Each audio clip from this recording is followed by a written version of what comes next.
Oi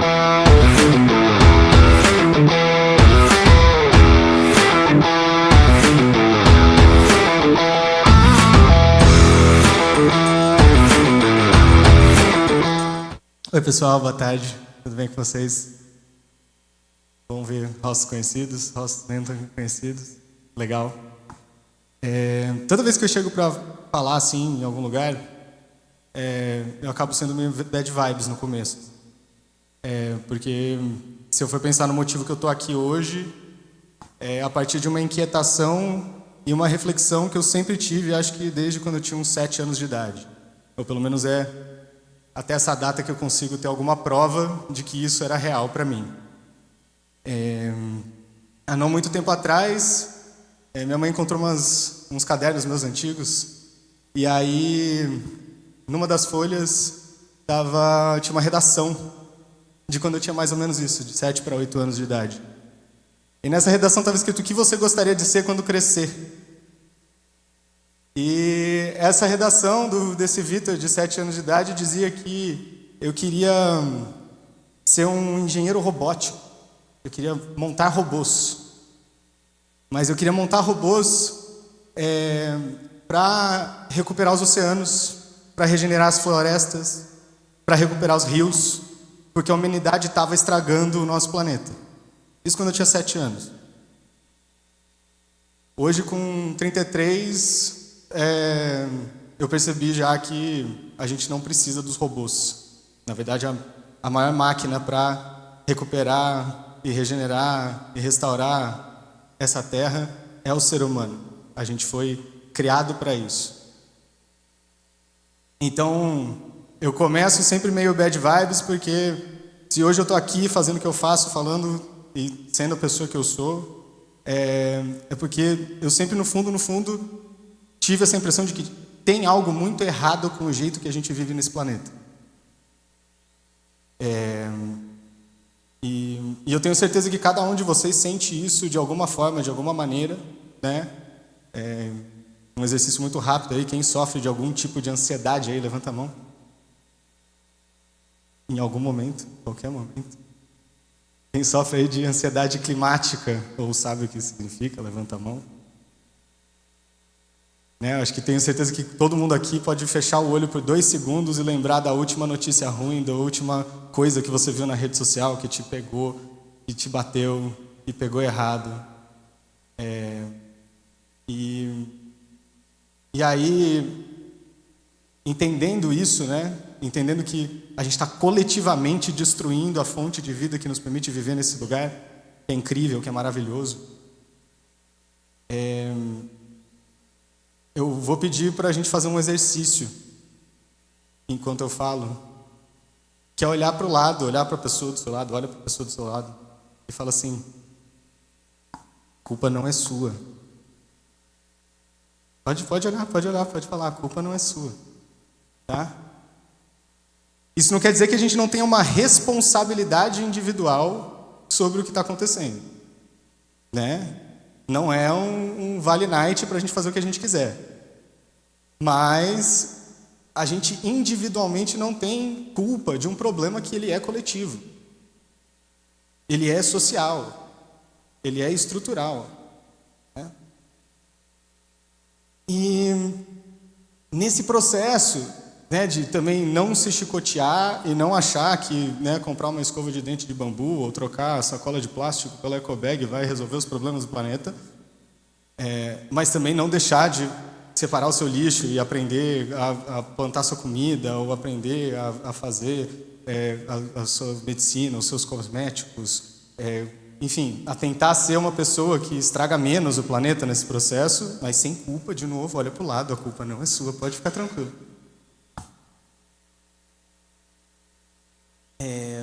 Nesse processo, essa indignação e essa busca resultou em eu conhecer pessoas e lugares e me colocar muito à disposição de entender diferentes realidades, diferentes pessoas, diferentes contextos. Muito num lugar assim de tipo, tem alguma coisa de errado, mas tem muitas outras formas de passar por isso que eu não conheço. Por conta de onde eu vim, da educação que eu tive, das oportunidades que eu tive. Então eu me coloquei nesses espaços, nesses lugares, para ouvir, para me colocar a serviço, para me colocar à disposição, para aprender junto, para entender o ponto de vista do outro, né? E aí, nessa caminhada, nesse processo, conheci pessoas incríveis. E hoje, a gente trabalha junto numa organização que chama Rizomar. Rizomar.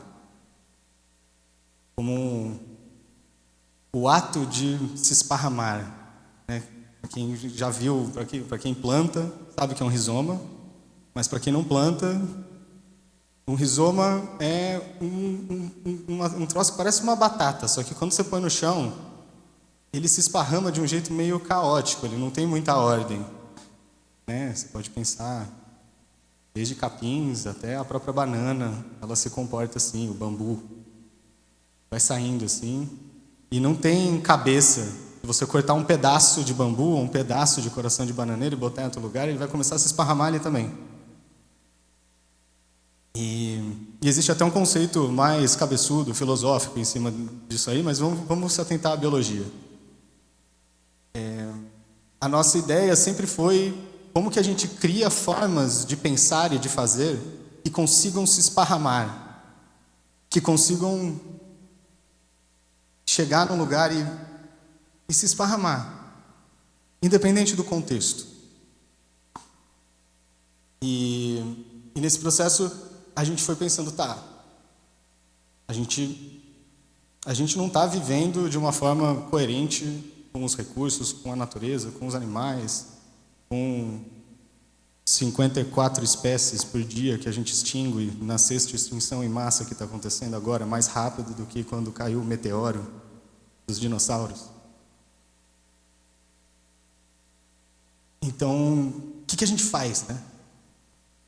A gente precisa repensar o jeito que a gente vive, a gente tem que se dar tempo de aprender no processo, porque isso também não acontece de uma hora para outra. E não adianta a gente endeusar outras formas de se viver, porque tá tudo conectado, então tá tudo meio que cagado, né? Não adianta você falar que, nossa, o indígena isolado no Acre recebe suprimento por helicóptero, porque a gente destruiu boa parte dos recursos naturais que antes ele conseguia se suprir e se prover. Então, até quem não tem nada a ver com isso está impactado. Tem microplástico todos os lugares que a gente puder e não puder imaginar. A gente não gostaria que tivesse. Descobriram microplástico no alto do Itatiaia, no gelo, a mais de 2.000 metros de altitude. Então, o que a gente faz?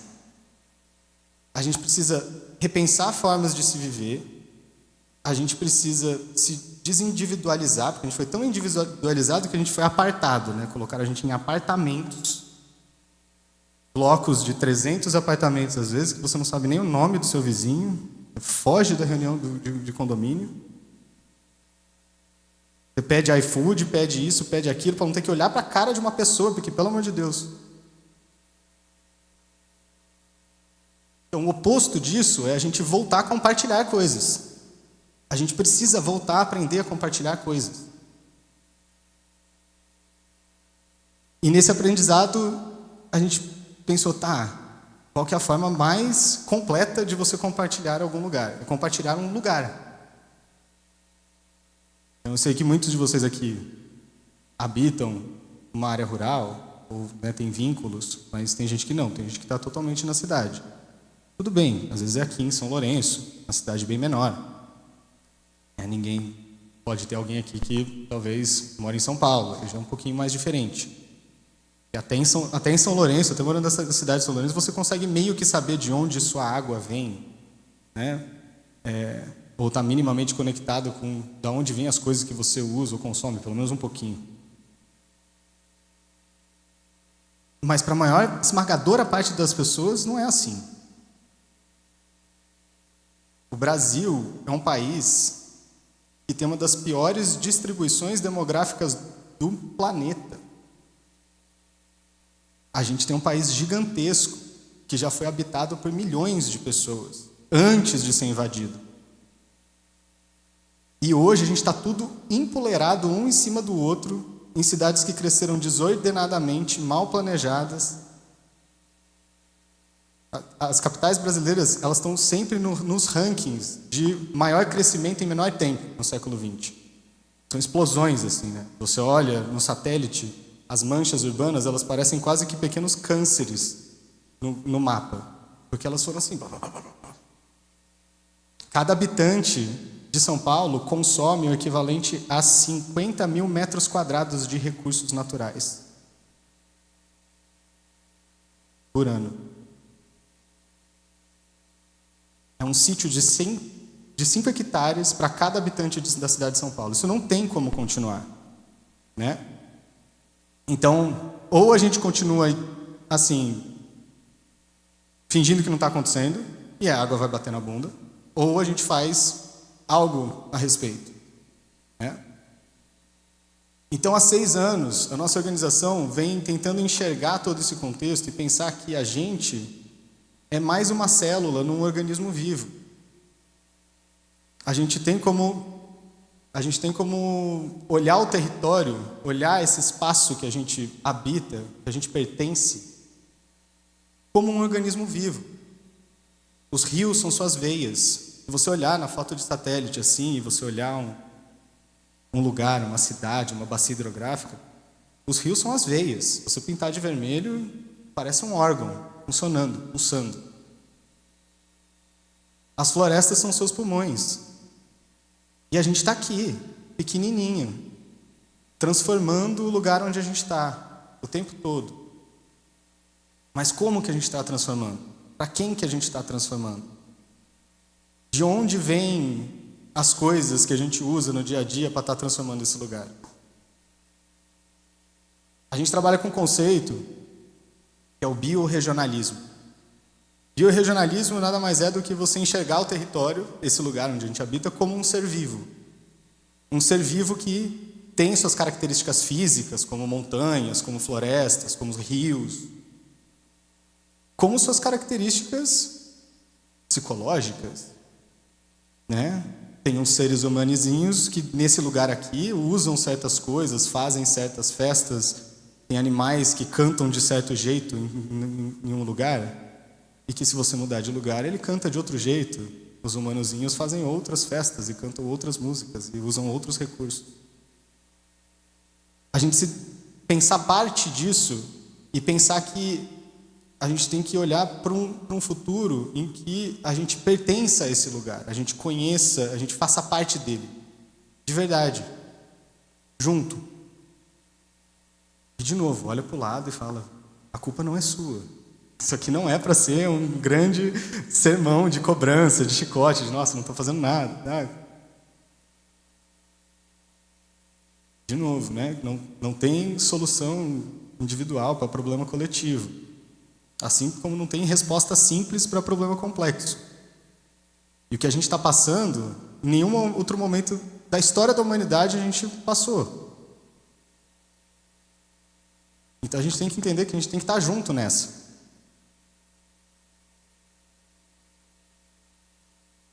Para tentar entender isso e ajustar isso e contribuir para isso, a gente vem primeiro olhando para os territórios, entendendo quem que está aí, quais são as histórias, quem que já está fazendo alguma coisa legal, que já está rolando na prefeitura, na universidade, na iniciativa privada, nesse nosso movimento, que muitos aqui, os neo-rurais, pessoas que saíram da cidade, já estão tentando fazer alguma coisa na roça. E, de novo, estou falando de roça, estou falando de área rural porque quase 90% dos brasileiros estão empilhados em grandes cidades hoje no Brasil. Isso é um projeto. É um projeto. Desde a década de 50, desde a Revolução Verde, se você tira as pessoas do espaço, você pode fazer o que você quiser. Se a gente sumir com essa montanha e não tem ninguém para ver que a montanha sumiu, você come ela de frente a fora. Agora, se tem gente lá, aí a gente faz barulho, aí embarra, aí entra com processo. Então, o êxodo rural do Brasil é um projeto. Tirar as pessoas da sua autonomia, que antes tinham sua horta, plantavam seu feijão, sua mandioca, e jogar na periferia da cidade é um projeto. E aí depois se cobra dessa pessoa que ela tem que vencer na vida e que ela tem que se virar e vender o que for. Sendo que ela tinha tudo de onde ela veio. Mas isso é um projeto. Então, para criar esse ambiente, como é um projeto esvaziar a roça, é meio que contrafluxo você tentar fazer com que as pessoas queiram para lá. Porque hoje falta tudo na área rural.